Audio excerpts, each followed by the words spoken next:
사도행전 19장 1절로 10절의 말씀을 우리 같이 한 목소리로 합독하시겠습니다.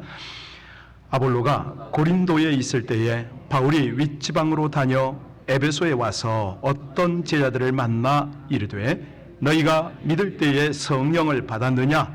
이르되 아니라 우리는 성령이 계심도 듣지 못하였노라. 바울이 이르되 그러면 너희가 무슨 세례를 받았느냐? 대답하되 요한의 세례니라.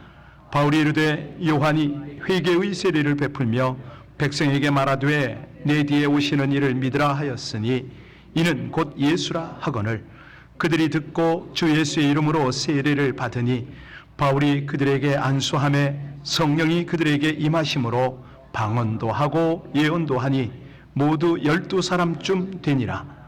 바울이 회당에 들어가 석 달 동안 담대히 하나님 나라에 관하여 강론하며 권면하되 어떤 사람들은 마음이 굳어 순종하지 않고 무리 앞에서 이 도를 비방하거늘 바울이 그들을 떠나 제자들을 따로 세우고 두란노 서원에서 날마다 강론하니라.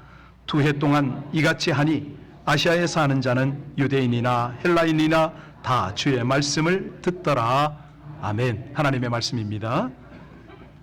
우리 자리에 앉으셔서 스룹바벨 캠프 영상을 잠깐 보시고 오늘 하나님의 은혜 말씀을 나누도록 하겠습니다.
캠페인이 또 있으면 다음에도 꼭 와보도록 하겠습니다.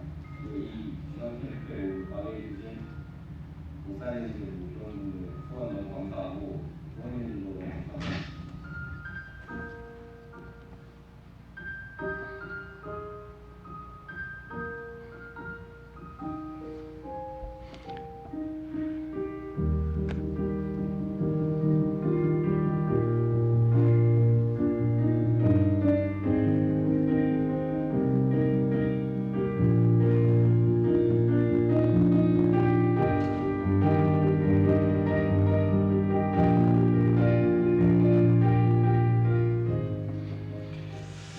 우리 하나님께 영광의 박수를 드리겠습니다.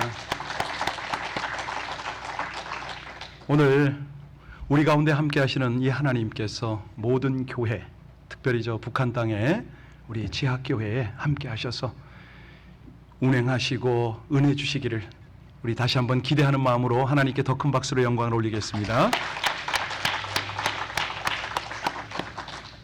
하나님이 일을 행하시는 걸 보셨습니다. 처음에 올 때만 해도 굳은 표정, 말 한마디 안 하려고 그랬죠. 정말 젓가락으로 찔러도 안 들어갈 생고구마들 하나님께서 이번 한 열흘 동안에 만져주셨는데 보신 것처럼 얼굴이 환하고 비전도 확실하죠. 이제 또 불러달라고 그러고, 예, 그들이 가장 감사한 게 뭐였는지 기억하세요? 여러분들의 기도였습니다.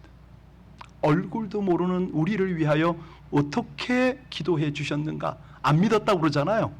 근데 와서 셀에 들어가서 나누다 보니까 이거 진짜구나, 이걸 그들이 아는 거예요. 출발하기 전날 목요일 날 마지막 만찬을 하면서 아이들에게 질문을 했습니다. 여러분들이 참가했던 이 캠프가 어떤 목적을 가지고 있는지 한마디로 할 수 있는 사람 손 들어보라고 그랬어요.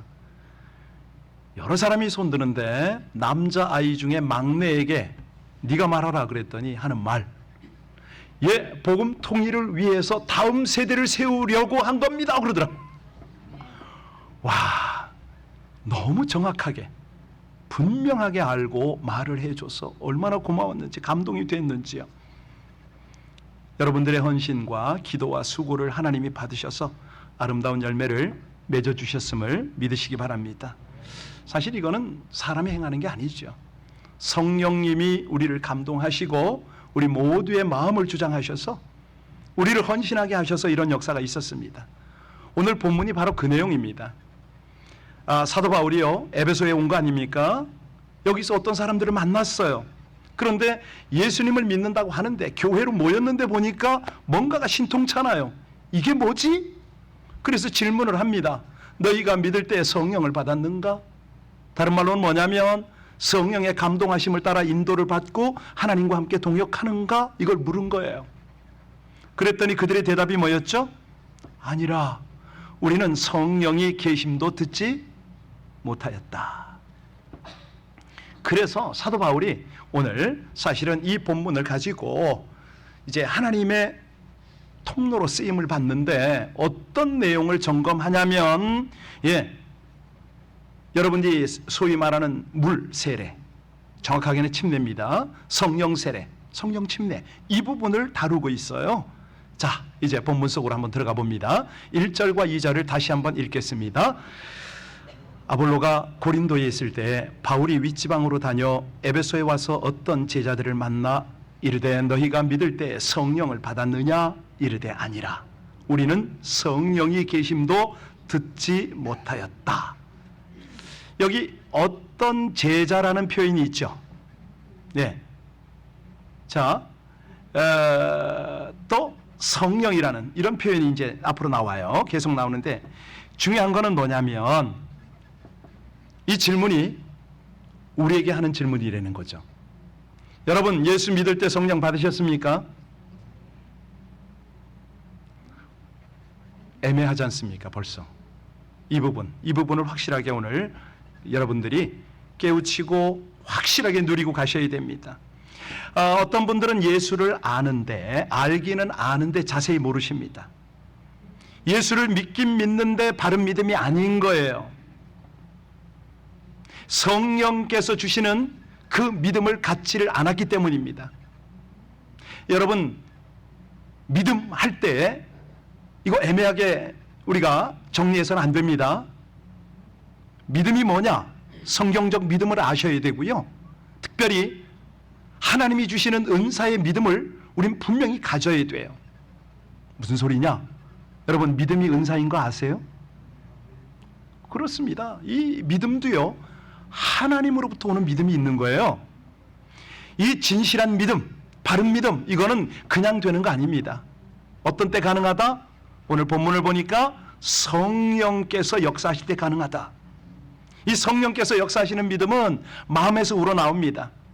바른 믿음이에요. 참 믿음이에요. 그래서 이것이 안 되면 믿음이 흔들립니다. 흔들릴 뿐만 아니라 지금 오늘 여러분이 와서 예배 드리는 예배 자체도 주님께 연락되지 않을 수 있어요. 아주 중요한 이야기인데요. 다시 한번 질문합니다. 여러분들 믿을 때 성령을 받으셨습니까? 네. 혼돈이 되시는 분들은 잘 들으셔야 됩니다. 혼돈 되시는 분들. 성령께서 오긴 온 것 같은데 뭔가 현상이 나타나질 않아. 내 가슴이 뜨겁지도 않고 특별한 기적도 체험한 게 없어. 그런데도 내가 성령이 내 안에 성령을 받았다라고 내가 말할 수 있을까요? 확인할 방법을 지금부터 알려드릴게요. 자, 여러분들이 성경을 읽거나 말씀을 들을 때에 깨달음이 오잖아요. 이것들이 과연 여러분들 스스로가 깨달아서 믿는 겁니까? 애매하세요? 내가 믿으려고 노력해서 연구해서 드디어 진리가 깨달아져서 내가 예수 믿는다 이건가요? 분명히 하셔야 됩니다. 내가 어느 날 우연히 교회를 다니게 되었고 내가 연구하고 깨달아서 믿는 것보다는 아니 복음을 듣는데 성령께서 나를 감동하시고 역사를 하는 거야. 여러분 이거 성령께서 성경을 읽는데 막 감동을 주세요. 깨달아지게 하세요. 믿음이 가. 여러분 오늘 교회 올 때 어떤 마음으로 오셨어요? 바로 요겁니다. 요거 내가 사모하는 마음, 뭔지 모르지만 즐겁거나 기대하는 마음, 그런 마음 가지고 오셨나요? 그게 어떤 마음이죠? 그렇습니다. 성령께서 주시는 마음입니다. 우리가 완전히 확인할 수는 없지만 성령께서 역사하시기 때문에 교회를 오려고 노력을 해요. 그리고 예배 가운데 바른 예배를 드리려고 몸가짐 마음가짐을 해요. 이건 누구다? 그렇습니다. 우리 안에 역사하시는 성령님이거든요. 여러분 바르게 살려는 마음이 있으십니까? 죄 지으면 양심의 가책이 되십니까? 이게 뭐라고요? 그렇습니다. 우리 안에 역사하시는 성령이거든요. 자, 진리이신 예수님이 이 성령으로 말미암아 우리를 인도하시는데요. 당신께서 승천하시면서 우리의 신앙생활을 위해서 보내주신 분이 바로 그렇습니다. 이 성령과 함께하기를 그렇게 원하시는 거예요. 그래서 오늘 본문에 보면은 성령의 침례를 받아라 이 말씀을 하시거든요. 우리 3절로 5절 다시 한번 읽습니다. 바울이 이르되 그러면 너희가 무슨 세례를 받았느냐? 대답하되 요한의 세례니라. 바울이 이르되 요한이 회개의 세례를 베풀며 백성에게 말하되 내 뒤에 오시는 이를 믿으라 하였으니 이는 곧 예수라 하거늘 그들이 듣고 주 예수의 이름으로 세례를 받았다. 여러분 다들 세례 받으셨습니까? 침례 받으셨습니까? 세례가 맞습니까? 침례가 맞습니까? 우리 그런 교리 논쟁하는 거 아닙니다. 우리 교회는 다 포용이 돼요. 저는 선교사 출신이라 선교지에 가서 많은 장로교단 출신 목회자들이 선교지 오면 다 침례 주는 거 아세요? 속으로 제가 씹으세요. 자기도 침례 안 받았으면서. 그런데 성경 원어에는 완전한 침례입니다. 세례라는 게 없어요. 이게 이제 여러 교파를 통해서 흘러오면서 조금 변형이 된 건데 세례 침례 그게 크게 중요한 건 아닙니다. 중요한 건 핵심이죠. 어떤 사람이 침례 세례를 받습니까? 요거예요. 요거. 어떤 사람이 받습니까? 바른 믿음을 가진 사람에게 베풀어지는 겁니다. 그래서 바울이 지금 묻습니다. 무슨 침례를 받았는가? 그랬더니 그들이 예상한 그대로 대답을 해요. 예수 그리스도의 이름으로 침례를 받아야 되는데 요한의 물 침례를 받았다. 그런 전승되는 걸 받았다 이렇게 얘기를 했잖아요. 그러니까 이게 뭐냐면 내가 예수를 믿지만 완전한 믿음은 아닙니다. 이 소리거든요. 여러분 이거 헷갈리세요? 이거 정리해야 됩니다. 그러니까 예수님의 십자가 이 부활의 믿음, 다시 말하면 의롭게 되는 복음의 진리를 완전히 깨우치지 못한 거예요. 여기 오늘 본문에 뭐라 그랬냐면 침례 요한이 내 뒤에 오는 메시아 예수님이다. 네, 이분의 이름으로 침례를 받으라 이렇게 했거든요. 이게 핵심이에요. 그런데 그들은 이 내용을 이해를 못했던 거예요. 여러분, 요한의 침례 틀렸습니까? 맞았습니까? 대단한 거였어요. 왜요? 예수님도 가셔서 요한에게 요단강에서 침례를 받았잖아요. 너무너무 중요한 거예요. 자, 여기서 핵심은 뭐냐면 왜 침례를 받죠? 이거예요. 바른 믿음. 바른 믿음이 뭐죠? 내가 예수로 더불어 죽고 그분의 부활과 함께 다시 살겠습니다. 이 표현이거든요. 그러니까 우리가 알아야 될 거는 내가 세례받지 않았다, 침례받지 않았다, 구원받아요, 못 받아요? 상관없습니다. 그거하고 상관없어요. 세례 침례하고 구원하고는 상관없습니다. 정확하게 아셔야 됩니다. 구원은 뭐죠? 어떻게 받아요? 예수를 할렐루야, 그겁니다. 잊지 마세요. 우리가 예수를 믿음으로 구원을 받아요. 그런데 이 세례 침례는 왜 받습니까? 내가 믿음의 사람답게 표합니다. 내가 그렇게 살기를 다짐합니다. 이 표거든요. 이 표. 그런데 바울이 지금 말을 합니다. 그것 가지고는 부족하다는 거예요. 그것 가지고. 왜? 우린 인간이니까 내가 그렇게 살겠다고 다짐해놓고 얼마든지 실족한다는 거예요. 여러분 아세요? 예배의 자리에 오셨어요. 제가 보면은 제가 좀 신뢰되는 얘기를 좀 하겠습니다. 전심으로 예배 드리는 분을 저 정말 존경합니다. 제가 그분과 함께 교제하고 정말 함께 이렇게 더 깊은 영적인 세계로 들어가길 원해요. 그런데 가끔 보면은 예배 자리 오긴 오는데 딴전 부리는 분 있잖아요. 뭐 조는 것까지는 이해가 되는데 이 사람 저 사람 이성 쳐다보고 심지어는 예배 끝나자마자 예배 중에 나가가지고 엉뚱한 못된 짓 하는 그런 중직자를 제가 여러 번 보잖아요. 너무너무 힘든 거예요. 혼자 저러는 게 아니고 다른 사람을 망쳐버리는데 묶어요. 다른 사람을요. 영적으로 묶어. 실족시켜. 자기만 지옥게 하는 게 아니라 이 사람 저 사람 막 끌고 들어가는 거죠. 그러니까 목사로서 이런 부분에 있어서는 관여하고 싶지가 않은 거예요. 한두 번 이야기해도 안 들어요. 그럼 어떻게? 전심으로 예배하고 하나님의 성령을 사모하고 성령의 임재와 역사를 따라가는 이분들하고 내가 함께 해야 될 거 아니에요. 그래 같이 살지요. 자, 그래서 오늘 사도 바울이 바로 그 얘기를 해요. 예수님이 십자가에 죽으셨고 부활하신 것처럼 우리도 그런 영적인 신앙생활을 해야 되는데 문제는 우리 힘으로 안 되니 성령의 침례를 받아야 됩니다. 같이 볼까요? 6절 7절 같이 읽겠습니다. 같이 읽습니다. 바울이 그들에게 안수함에 성령이 그들에게 임하심으로 방언도 하고 예언도 하니 모두 요번 캠프의 인원도 비슷하네요. 한 12명쯤 같이 참여를 했는데 첫날에 이 아이들이요 시차 때문에 막 이게 뭐 아까 그 머리 긴 애 봤죠? 아예 말을 안 들어요. 물었어요. 여기 오게 된 동기 목적 물었더니 아니 뭐 목사님이 가라고 그래서 부모님이 가라고 그래서 미국 구경 한번 하려고 뭐 이런 소리나 하고 앉았고 도대체 이거 어떻게 하면 좀 성령님 저는 아무 능력 없고 힘 없습니다. 첫날 집회에 그렇게 기도를 했어요. 그런데 아니 그것뿐만 아니에요. 저 자매 중에 좀 뚱뚱한 애가 있는데 얘가 우리 한국말을 잘 못해요. 중국서 탈북된 엄마 밑에 태어나서 오랫동안 살다 왔는데 이 수연이 다리가 뚱뚱 부어가지고요. 몸이 말을 안 들어 너무 아파가지고. 또 하나 여자 아이 중에서는 제일 막내 조다은인데 얘는 올 때부터 허리가 아파가지고 비행기에 간신히 왔대요. 앉지도 눕지도 못하는 그런 상태. 첫날에 하나님 이 아이들이 하나님을 만나야 되겠습니다.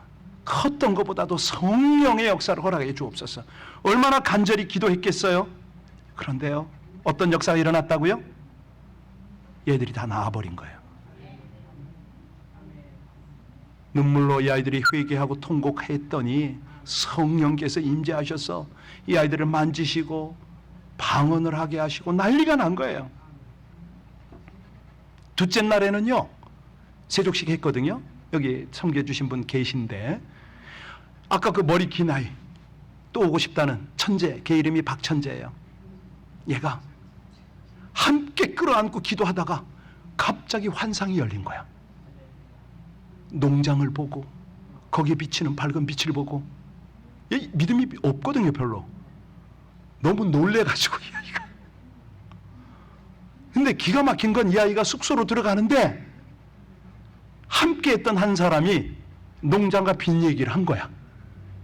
얘가 그냥 부인도 못하고 기절을 해버리는 거죠.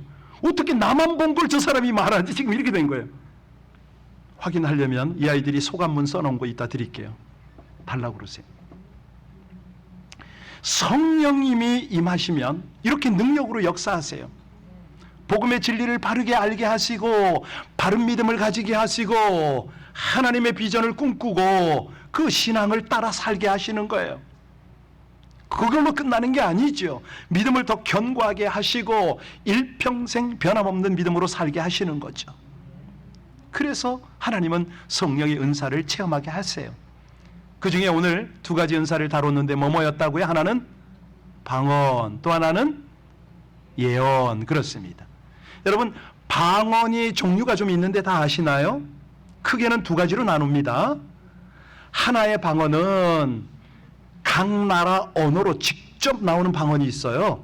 선교사들에게 가끔 주어집니다. 초대교회 다락방에서 베드로와 사도들이 받은 방언이 바로 이 방언이에요. 그들이요, 나가서 선포하고 막 그럴 때, 기도할 때 각 나라에서 온 사람들이 자기 지역의 말로 다 알아들었잖아요. 이 방언이 있어요. 기가 막힌 거죠. 그런데 우리가 받는 대부분의 방언은 뭐죠? 사람들이 알아듣지 못해요. 자기도 몰라요. 통변의 은사를 받아야 하는데, 이런 방언은 사실은 혼자서 조용히 하게 하는 것이 맞습니다. 알아듣지 못하니까. 네. 여하튼 간에 이런 방언, 이거는 성령의 역사심으로 받는 방언 아닙니까? 이 역사를 체험하는 이유가 뭐죠? 왜 이런 걸 체험합니까? 이제 여러분 금요 예배에 오시면 자세히 알려드리는데, 제일 중요한 건요, 하나님의 사랑을, 하나님과의 사랑을 나눌 때 이런 것들이 필요합니다. 어떻게? 영으로 비밀한 것을 하나님께 고하잖아요. 근데 사랑의 고백을 방언을 통해서 하나님 앞에 올려드리고, 이런 것 때문에 우리가 방언을 받아요. 왜냐하면 아무런 체험 없이 지식으로만 믿을 때 그 믿음이 흔들리기가 쉽거든요. 자, 그 다음에 이제 방언도 하고 뭘 또 했다고 그랬죠?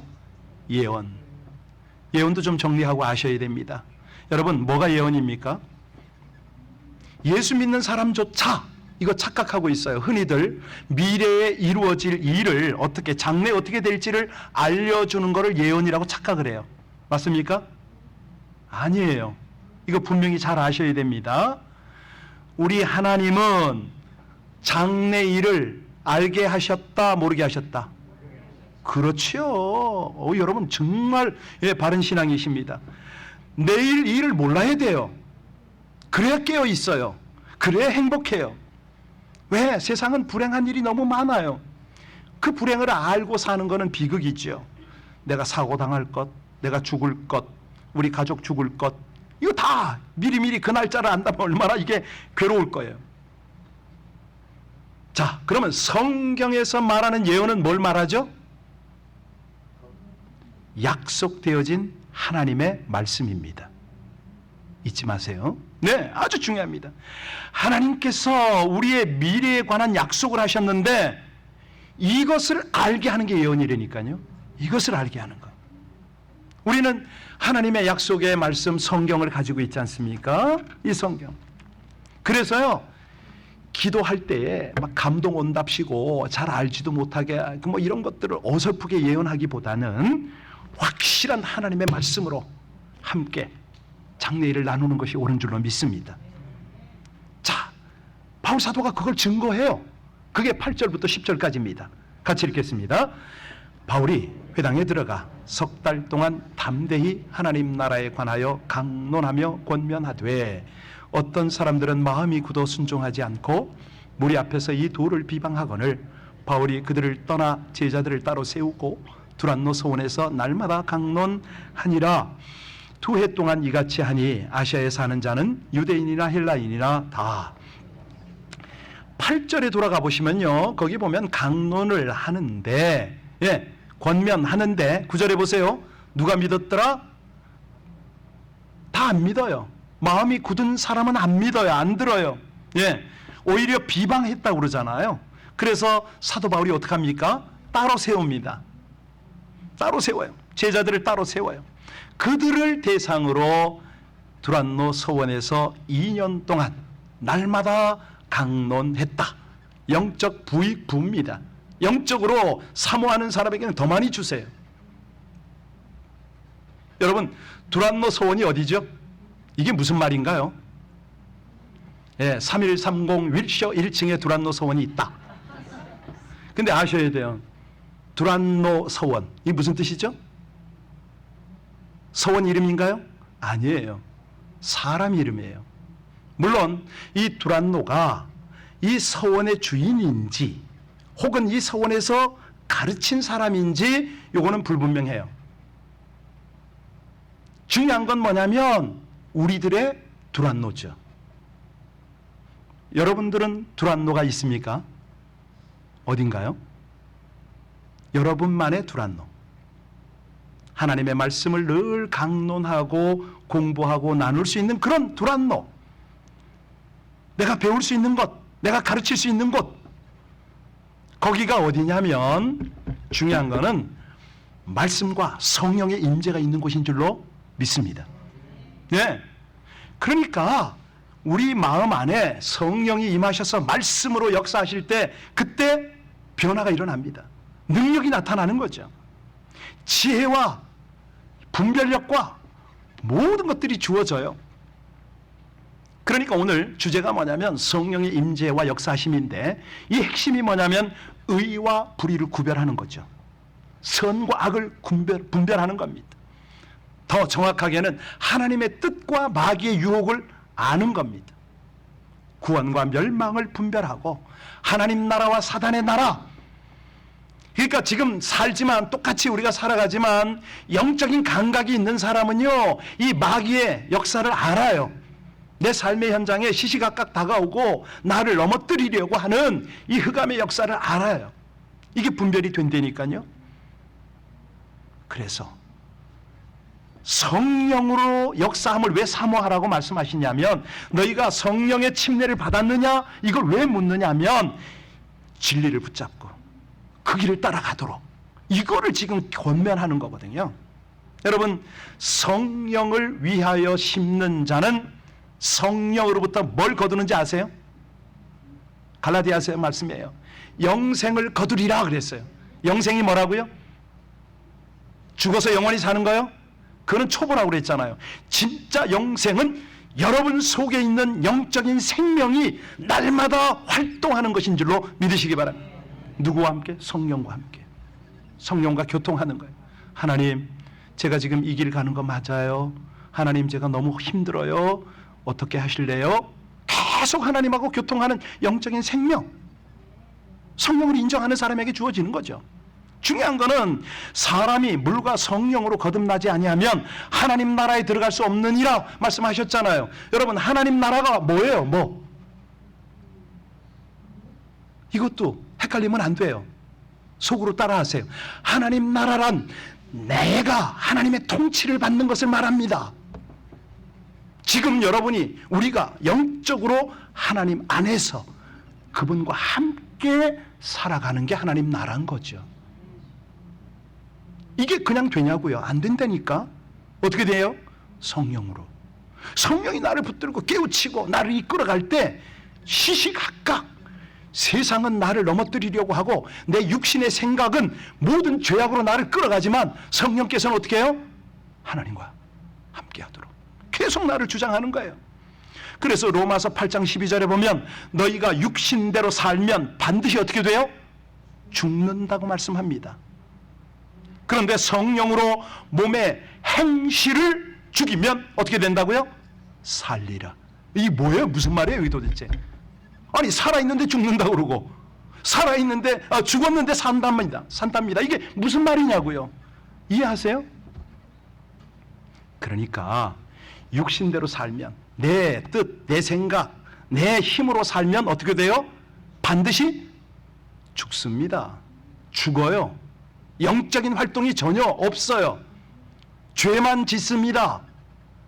결국은 모든 것이 헛되고 헛됩니다. 그런데 중요한 것, 성령으로 몸의 행실을 죽이면 어떻게 된다고요?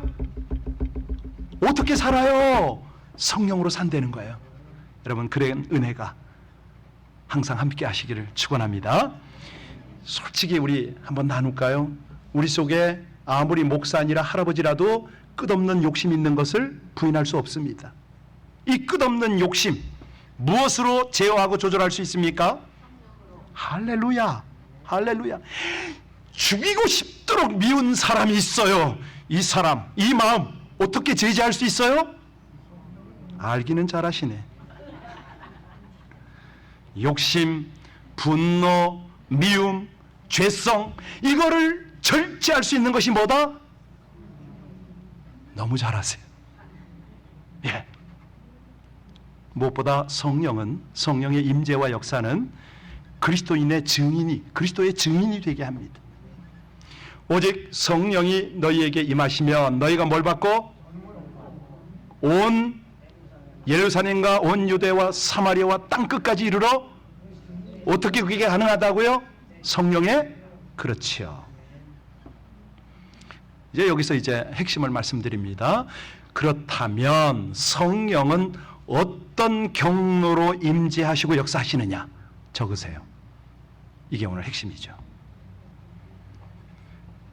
키는 뭐냐면 이제 성령의 임재와 역사를 우리가 경험해야 되잖아요. 똑같이 신앙생활하는데 어떤 사람은 저렇게 성령의 사람이고, 여러분 이제 한눈에 아시잖아요. 어떻게 가능하다? 첫 번째는요, 함께 모여 합심으로 기도할 때, 이게 답입니다. 너무 잘 아시는 거죠. 늘 들었던 겁니다. 그럼 들으면 뭐해? 해야죠. 오순절 날에 이르며 저희가 다 같이 한 곳에 모여드니 각 사람 위에 성령이 임하더라. 믿음의 사람, 기도의 사람, 이 사람들이 모이는 게 중요합니다. 주일, 금요, 부흥에 모이는 거죠. 말씀을 따라 모이는 거죠. 자, 두 번째 중요한 것은 말씀을 전하고 들을 때. 여러분, 가끔 저보고 안수기도 해달라고 그러는 데 있잖아요. 여러분들이 기도받는 요령이 있으세요. 아무 때나 와서 기도하라고 하지 마세요. 목사가 세상 말로 가장 영빨이 있을 때가 언제인지 아세요? 말씀 전하고 내려올 그때입니다. 바로 그때. 왜냐하면 이 말씀을 전하는데 어떤 때 보면요, 제가 아니에요. 성령께서 막 저를 주도하시는데 담대하게 말씀도 나오고, 저 아래 있을 때하고 여기 있을 때하고 달라. 그때 말씀 딱 끝나고 목사님 기도 좀 부탁합니다. 요거 이게 지혜 있는 거예요. 그러니까 성령의 임재와 역사는 언제 일어난다? 말씀을 전하고 들을 때. 요때 여러분들이 기도하면 참 좋습니다. 베드로가 예수 그리스도에 대한 말씀을 전할 때 성령께서 말씀을 듣는 모든 사람에게 임하시더라. 이거거든요. 하나만 더 하겠습니다. 이게 핵심일 수도 있어요. 죄인들이 회개할 때입니다. 죄를 회개할 때. 그때 성령이 강하게 임재하세요. 역사하세요. 이번에도 똑같았습니다. 그 아이들이 하나님 앞에 울고 통에 자복할 때, 그때 성령께서 임하시거든요. 베드로가 가로되 너희가 회개하여 각각 예수 그리스도의 이름으로 세례를 받고 죄 사함을 받으라. 그리하면 무엇을 선물로 받으리라? 그렇죠. 하나님은 깨끗한 그릇에 담기를 원하시잖아요. 가장 귀한 거를, 성령을 거기에 담기 원하세요. 그 임재와 역사가 있는 거죠. 그럴 때에 이 죄악된 세상, 여러분 요즘같이 재난이 극심한 때 없었습니다. 중국의 뉴스를 살폈어요. 제가 한참 활동하던 중국의 여기저기 북경 같은 이런 데는 600년 만에 그렇게 침수가 되고 막 난리가 났더라고요. 지구 도처가 그렇습니다. 불의가 성하고 악이 난무하고 유혹이 많습니다. 얼마나 유혹이 많습니까? 그러다 보니까 일엽편주예요. 성난 풍랑후에 아니 우리가 어떻게 이 어려운 문제를 극복합니까? 어떻게 이 문제들을 돌파합니까? 잘못되고 넘어지고 실패하기 쉬운 인생이거든요. 그래서 이번에 우리 캠프를 하면서 수룹바벨이라는 이름을 지었잖아요. 혹시 그 표 기억하시는 분 계신가요? 높은 산아 내가 무엇이냐, 수룹바벨 앞에서 평지가 될지어다. 여러분 이 높은 산이 뭔지 아세요? 문제거든요. 내 삶의 문제, 내 환경의 문제, 정말 미래가 보이지 않는 관계가 됐던 재정이 됐던 모든 질병이 됐던 뭐 이런 문제들 높은 산이잖아요. 자, 이 높은 산을 바라볼 때 어찌 해야 되죠? 아이들에게 이번에 가르쳤어요. 그걸 장애물로 보고 주저앉아 있을 거냐? 아니면 힘차게 걸어서 디딤돌 삼아서 넘어갈 거냐? 사실 이 높은 산이라는 거는 엄밀하게 말하면, 성경에서 말하면 하나님을 만나는 곳이야. 세상이 어렵고 이렇게 말세지마를 가면 그 산은 하나님을 찾는 곳이 되어야지. 거기서 하나님을 만나야지. 그럴 때 하나님이 그 디딤돌을 딛고 일어서게 하실 거 아닌가? 여러분 살다 보면 이번에 아이들이요, 우리 저 뒤에 잘 들으세요. 아이들이 간 곳이 어디냐면 걔들 덕분에 내가 따라간 거지. 인텔 본사, 거기서 나와서 애플 본사, 거기서 나와서 구글, 메타 잘 모르시죠? 페이스북이에요. 가는 곳곳마다 우리 한국 사람들이요, 뭐 박사 뭐 이런 분들이 안내를 했어요. 아주 요직에 계신 분들이 회사를 열어야 되니까, 밥도 먹여야 되니까 생각지도 못했던 그런 안내를 받았어요. 근데 이들이 친구들한테 간증도 했죠. 돌아보면 높은 산이었습니다. 감히 우리 동양인으로서 여기 들어올 수가, 아무리 대우가 연봉이 높아도 들어오긴 힘들었다고 생각했습니다. 이렇게 왔습니다. 여러분 포기하지 마십시오. 나도 한국서 다 자라가지고 대학 다 마치고 여기 왔습니다. 하여튼 우리 아이들에게 참고가 될 수 있는, 도전이 될 수 있는 그런 얘기 너무너무 많이 해줬어요. 아이들이 눈이 밝아진 거죠. 열린 거죠. 그러면서 하는 말, 돌아가서 끝까지 포기하지 않고 하나님을 붙잡겠다고. 그런데 붙잡는 게 뭐예요? 오늘 본문이잖아요. 성령의 임하심과 역사하심을 놓치지 않는 거잖아요. 이거잖아요, 이거. 여하튼 간에 가는 날 소감문도 받고, 그러면서 아이들의 마지막 우리를 향한 메시지를 받았습니다. LA 비전교회 너무너무 고맙다고, 도저히 믿기지 않았다고, 나를 위해서 그렇게 기도하는 분이 있었다는 거. 그런데 와서 보니까 진짜 확인이 되더라고. 하나님이 하신 거 아니에요? 성령님이 우리를 감동해서 그 일을 이루셨잖아요. 이 아이들이 평생의 이 기억을 가질 겁니다. 아니 그 짧은 기간 동안 어떻게 이렇게 놀라운 변화가 일어날 수가 있습니까? 사람이 할 수 있는 일이 아니거든요. 그 티네이저들 말이 됩니까? 마지막에는요, 저보고 팔씨름하자고 막 덤벼들고 난리가 아니에요. 너무 사랑스럽고 고마운 아이들, 그 아이들 덕분에 하나님이 일하시는 걸 우리가 함께 누렸잖아요. 우리도 모르게 하나님이 우리를 통해서 역사하시고 우리를 사용하셨다는 거, 이거 분명히 알았잖아요. 성령님이 주도하신 거 아닙니까? 그렇죠.